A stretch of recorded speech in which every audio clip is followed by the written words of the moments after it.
Main बाजार में आपकी मालिक की खुद की आपकी दुकान है, कई महीनों से आपका ये मसला चालू है और जो किराएदार है वो नहीं निकाल रहे हैं, उनको आपने इंटीमेशन देने के बावजूद भी क्या ऐसा हुआ है जो 2 दिन से ये वातावरण गर्म हो गया? सर मेरे को ना सोशल मीडिया पे उसने, मैं एक बात बोलूंगी कि जिसने भी सोशल मीडिया पे वीडियो डाली थी वो लोग बोल रहे थे कि घर मालक क्यों नहीं आ रहे। तो मैं सबको यही बताना चाहती हूँ कि जो सच रहता है ना उसको इंसाफ देने की जरूरत नहीं पड़ती है, जो झूठ रहता है ना उसके लिए बहुत सारा झूठ इकट्ठा करना पड़ता है। उन लोगों को उनके लिए कोई रास्ते नहीं रहते और अपनी सफाई देने के लिए वो काफी सोशल मीडिया का यूज करते हैं। नहीं तो चाहे तो मैं भी सोशल मीडिया पे बहुत जल्दी आ सकती थी, लेकिन मैं सबूत के साथ आना चाहती थी, मैं ऐसे नहीं आना चाहती थी। मैं बहुत हताश हो चुकी हूँ उससे, मेंटली फिजिकली हर चीज से मैं डिस्टर्ब हो चुकी हूँ औरत से। वो कंटिन्यू यहाँ पे मतलब ऐसे गुंडों को लाती है, कंटिन्यू गुंडे आते हैं यहाँ पे। मुसलमान लोग बोलते हैं हम लोग मुसलमान हैं, तुम जातिवादी की गाली देते हैं कि तुम हरिजन जात के हो, तुम चमार जात के हो, तुम हमारे पैरों के नीचे की धूल है, तुम्हें हम जान से मार डालेंगे, ऐसा वैसा, इसे तो जीने नहीं देंगे। मेरे पूरी फैमिली को गाली देते हैं और जो मैं कुछ करूँ भी ना तो भी मतलब तंग करना उनका चालू ही रहता है। मैडम ये बताओ, आपका एग्रीमेंट खत्म हो गया है, उसके बाद आपका वाद विवाद हो गया, सामान फेंके, उन लोगों ने आपके विरुद्ध में पत्र परिषद लिया गया था, उसमें जो वीडियो दिखा गया था सही में मायने में जी नहीं, एग्रीमेंट खत्म होने के बाद अगर मुझे वाद विवाद करना ही होता तो मैं सेकंड डे ही करती, मैं 20 दिन का इंतजार नहीं करती। मैंने बहुत प्यार से बात किया था, प्यार से सारी चीजें मैंने हैंडल की, पर वो जो आंटी से मैं बात करने गई थी, शाहीन पटेल आंटी जी से, उन्होंने मुझसे प्यार से बात नहीं की, उन्होंने मुझे धमकी देके बात की जिसकी रिकॉर्डिंग भी मेरे पास है। ठीक है, तो मैंने इंस्टेंट डिसीजन लिया, मैं वकील के पास गई, वकील का नोटिस भेजा उनको, वकील का नोटिस भेजने के बाद भी उन्होंने कोई एक्शन नहीं लिया। तो मेरे पास, मैंने उनको बोला कि मैं आपके सामने ताले लगा रही हूँ और मैंने उन्हीं के सामने ताले लगाए थे, मैंने उनके पीठ पीछे ताले नहीं खोले थे। तो ताले उनने आपको पोजीशन देने के बाद फिर कैसे क्या उनको पोजीशन आ गया? देखिए, ये जो भी मामला है, ठीक है ना, इस कॉल्ड लैंड जिहाद, ठीक है ना, जिस हिसाब से उन्होंने लोग जमा किए, जो भी ये सब भाड़े के गुंडे जो 50-50 हज़ार लोगों में लोगों के प्रॉपर्टी हड़पने में मदद करते हैं, ये बहुत बड़ा रैकेट है ये, और अभी से नहीं चल रहा। हाईकोर्ट भी कह चुका है कि आप अगर 20 साल क्यों ना रहो, मालिकी की जगह जिसकी मालिक है उसकी ही रहेंगी वो। तुम अगर किराएदार हो, तुम्हारी जमीन नहीं होगी, या तुम्हारा घर नहीं होगा, या तुम्हारी दुकान नहीं होगी, ये मैं उनको बोलना चाहूंगा। तुम कितना भी जोर लगा लो, ठीक है ना, ये एक आंदोलन करना पड़ेगा इस चीज के लिए। या हाईकोर्ट भी कहता है ये तुम्हारे बाप की जगह नहीं है, या हमारे बाप की जगह है, मैं इस घर का जाए। और ये बोलना चाहता हूँ इन लोगों को, ये जो कर रहे हैं ना, ये यूट्यूब से, ये कौन है, क्या रिपोर्टर है, क्या कोर्स किया इन्होंने, क्या इनके कैपेबिलिटी है कि ये लेके इन लोगों का इंटरव्यू कर रहे हैं? अरे हम विक्टिम है, तुम कल्पित हो, हम विक्टिम है। ये मेंटली हैरेसमेंट है, सुसाइड करने की बात कर रही है, तो इसलिए हमको आगे आना पड़ रहा है। ये क्या बात चल रही है? तुम लोगों को जमा कर रहे हो, कौन कौन है वो पता नहीं, साले जो 50-50 हज़ार लोगों की मदद करते हैं कि हाँ तुम दुकान हड़प लो, 1 करोड़ की दुकान है, हम पैसे ले लेंगे, हमको 50,000 रुपए तो ना, ये बात चल रही है।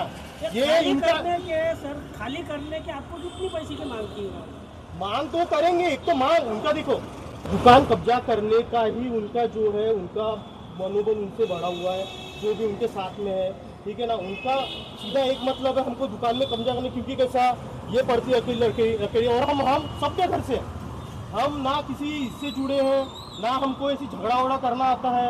उन्होंने ये देख लिया, ये बात हुई है, और ये टिपिकली लैंड जिहाद का मामला है।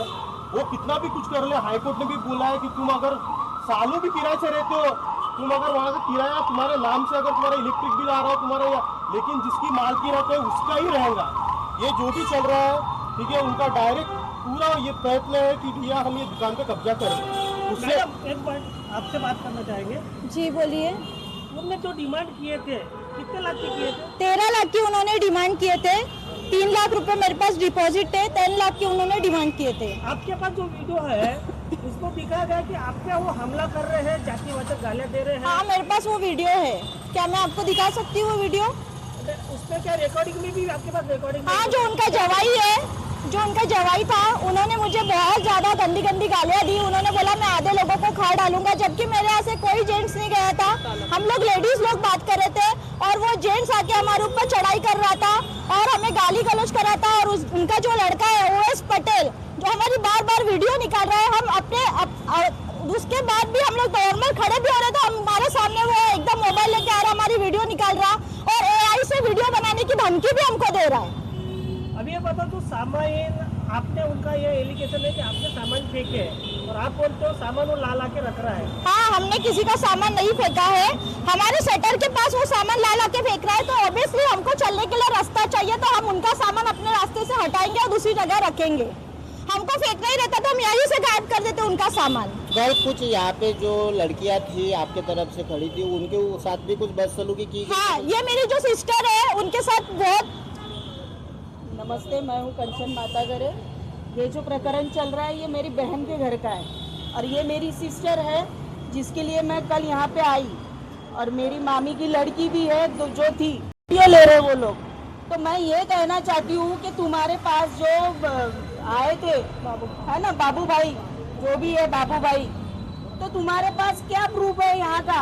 कुछ है तुम्हारे पास बोलने के लायक जो तुम कहीं भी खड़े हो जाते?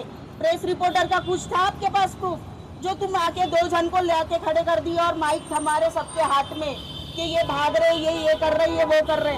तो बाउंसरों का जो तुम नाम ले रहे हैं, तो बाउंसर इतने सस्ते हैं क्या? बाउंसरों के पास काम नहीं है क्या? और बाउंसर को भागना रहता तो वो इतने बड़े लोगों की या किसी की सिक्योरिटी नहीं करते। बाउंसर एक सिक्योरिटी का हिस्सा है, वो सिक्योरिटी करते हैं, ठीक है, ना कि ये ऐसे काम करते। उनका कहना था पुलिस स्टेशन में कि बाउंसरों ने एक लड़की को मारा है यहाँ पे करके। नहीं, ये गलत है, ये सरासर गलत है कि बाउंसरों ने मारा, क्योंकि बाउंसरों का काम मारने का नहीं होता है, जबकि सिर्फ फैमिली या जिसके थ्रू जाते हैं उनका सिक्योरिटी का काम करते हैं। और जो वो लड़की ने बोली है कि मेरे को मारा, तो मेडिकल जांच करा है उसका, जो भी उसको लगा होगा, जो भी हुआ होगा, तो वो बताए हमको प्रूफ कि हमने उसको मारा करके। तो आप यहाँ पे बाउंसर के नाते नहीं आए बहन? हाँ, मेरी सिस्टर है ये, और वो काफी दिन से, काफी सालों से, आज करीबन 2 साल हो रहे हैं, वो मेंटली डिस्टर्ब है। वो यहाँ तक कि सुसाइड करने के लिए भी तैयार हो गई थी। तो हमने बोला उसको कि तू डर मत, हम खड़े तेरे साथ, हम खड़े हैं, हम बोलेंगे। अरे इनकी फैमिली आप लोग हो, हाँ, आपको सपोर्ट दे रहे हो जी, लेकिन इन लोगों ने आपका अलग भी निकाला जी, है जी, कि आप ऑफिसर है, ये है वो हाँ है। जी। जो यहाँ पे बोला कि हम सब मुस्लिम लोग मिलके यहाँ पे दंगा करेंगे दुकान के सामने, तो बाबू भाई आप ये भी सुन लीजिए कि ये हिंदू मुस्लिम का ये जो कर रहे हैं ना आप वाद विवाद, ये वाद विवाद मत कीजिए। ये भाईचारा है, भाईचारे से काम होने दीजिए।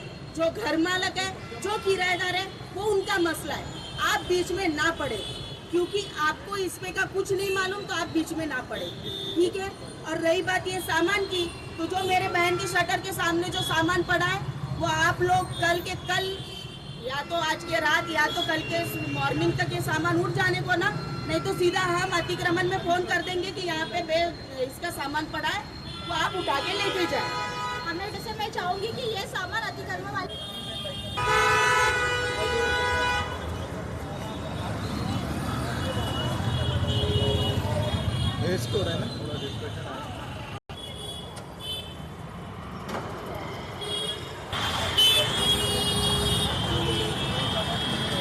दुकानदार और दुकान में किराएदार, इन दोनों के बीच जो वाद विवाद चल रहा था, तो यही वो जगह है। और